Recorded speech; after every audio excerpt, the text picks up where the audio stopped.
अस्सलामु अलैकुम वरहमतुल्लाहि वबरकातुहू। नहमदुहु व नुसल्ली अला रसूलिल करीम।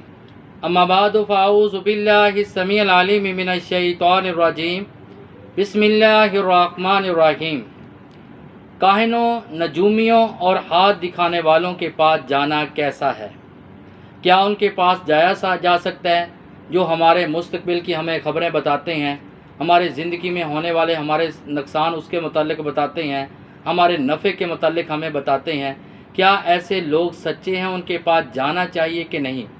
अल्लाह रब्बुल इज़्ज़त ने सूरतुन नमल आयत नंबर 65 में बयान फरमाया कि आप कह दीजिए, आसमान वाले यानी फ़रिश्तों में से और ज़मीन वालों में से कोई गैब का इल्म नहीं जानता। गैब का इल्म जानता है तो सिर्फ़ अल्लाह की ज़ात जानती है। लिहाजा आने वाले वक्त में क्या होना है, किस तरह होना है, कैसे होना है, कोई नहीं जानता। ये अल्लाह रब्बुल इज़्ज़त की ज़ात जानती है और इसी तरह इसके अलावा कोई नहीं जानता। इसी तरह हदीस है, सही बुखारी की हदीस है, हदीस नंबर है 6213 और हदीस को बयान करने वाली हज़रत आयशा रज़ी अल्लाह ताला अन्हा बयान करती हैं कि रसूलुल्लाह सल्लल्लाहु अलैहि वसल्लम से एक मरतबा चंद सहाबा ने अर्ज़ पूछा कि अल्लाह के रसूल, ये जो काहिन है इनकी बातों के मुतल्लिक क्या हुक्म है? आपने फरमाया ये सारी की सारी लोगों बातें हैं, कोई हकीकत पे मबनी नहीं है। सहाबा ने कहा, अल्लाह के रसूल, इनकी बाज़ बातें सच्ची होती हैं?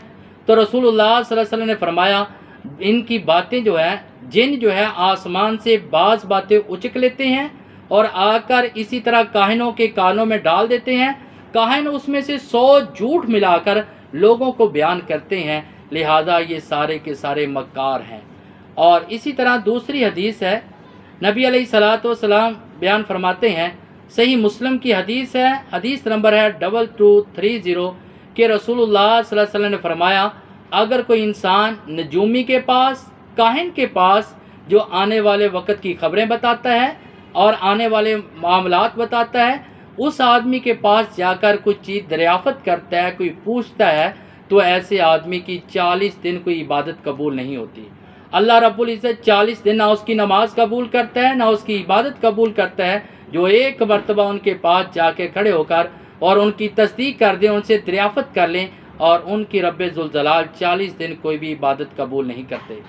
और इसी तरह तीसरी हदीस है, और हदीस सुनन अबी दाऊद की है, हदीस नंबर है 3904 और हदीस को बयान करने वाले हज़रत अबू हुरैरा रज़ी अल्लाह ताला अन्हु बयान करते हैं कि रसूलुल्लाह सल्लल्लाहु अलैहि वसल्लम ने फरमाया, अगर कोई आदमी काहिन के पास गया, उसने उसकी तस्दीक की, या किसी ने अपनी बीवी और हायजा के दौरान उसे हमबिस्तरी की, या फिर इसी तरह किसी औरत ने और किसी मर्द ने औरत के दुबर में मुबाशरत की, फरमाया ऐसा आदमी पैगम्बर अलैहिस्सलाम पे नाज़िल होने वाली कुरान किताब इससे बरी है। लिहाजा यहाँ से इन 3 अहादीस से ये निचोड़ निकला कि अगर कोई इंसान काहिन के पास जाता है, नजूमी के पास जाता है, बाबों के पास जाता है, जाकर हाथ दिखाता है, वो हाथ की लकीरें बताती हैं कि आपकी हाथ की लकीरें ये कहती हैं, आपकी हाथ की लकीरें ये कहती हैं, आपके बारे में ये हुक्म है, आने वाला वक्त आपके लिए ऐसा होगा, इस तरह आपको नफ़ा होगा, ऐसा आपको नुकसान होगा, इस तरह नुकसान से बचा जा सकता है।